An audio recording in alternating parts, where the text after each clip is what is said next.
ये मुहिम की जो शुरुआत हुई है यहाँ से, ये बिहार का भी एक एक विश्वविद्यालयों में भी ऐसे 45 और इस प्रकार की जो टैलेंट को प्रदर्शित करने की वजह से जो हमारे विचारधारा यानी बाबा साहब के द्वारा बताए गए आगे बढ़ने के रास्ते, संक्षेप में मैं कर दूं तो अम्बेडकरवाद के जो विरोध में जो विचारधाराएं सामने दिखाई दे रही है, उसको विपक्ष में हम सभी को एकजुट एक मंच पर आना होगा और आकर इस तरह की मुहिम को एक जोरदार मुहिम के तौर पर प्रदेश स्तर ही नहीं और सारे प्रदेश के लोगों को इस राष्ट्रीय स्तर पर दिल्ली जो हमारे देश की राजधानी है वहाँ पे आना होगा और आकर हम लोग तमाम मुद्दे को यहाँ पर रखेंगे। और हम तो कहना चाहते हैं कि न्याय की जो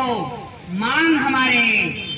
रितु सिंह के द्वारा है, ये न्याय केवल रितु सिंह के न्याय की बातें को स्पष्ट नहीं कर रहा है। हमारे समाज के अगर भिन्न भिन्न सेक्टरों की मैं बात करूं, समाज के अगर पॉलिटिकल, शैक्षणिक, आर्थिक, राजनीतिक की भी बात करूं, या तो हम कहूं कि हमारा देश में जो गैर बराबरी के रूप में जो विचारधारा काम कर रही है, उसके पुरखरता से जवाब देने वाली एक मुहिम की मैं बात करूं तो मुहिम बाबा साहब के द्वारा चलाई गई और वो मुहिम हमारे समाज में माननीय कांशीराम साहब के द्वारा एक तीव्र गति प्रदान की गई और वो मुहिम का परिणाम हुआ कि हमारे राज्य स्तर पर सरकारें बनी, राष्ट्रीय स्तर पर हमारा राजनीतिक एक पहचान बनी और उसका ही परिणाम है कि पूरे देश में ओबीसी, एससी, एसटी और माइनॉरिटी के लीडरशिप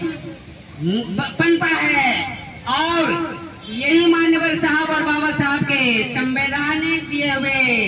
अधिकार को अपनाकर हमारे बिहार सरकार माननीय श्री नीतीश कुमार ने बहुत ही एक बेहतर एग्जाम्पल पेश किया है वो जाति जनगणना को कराकर।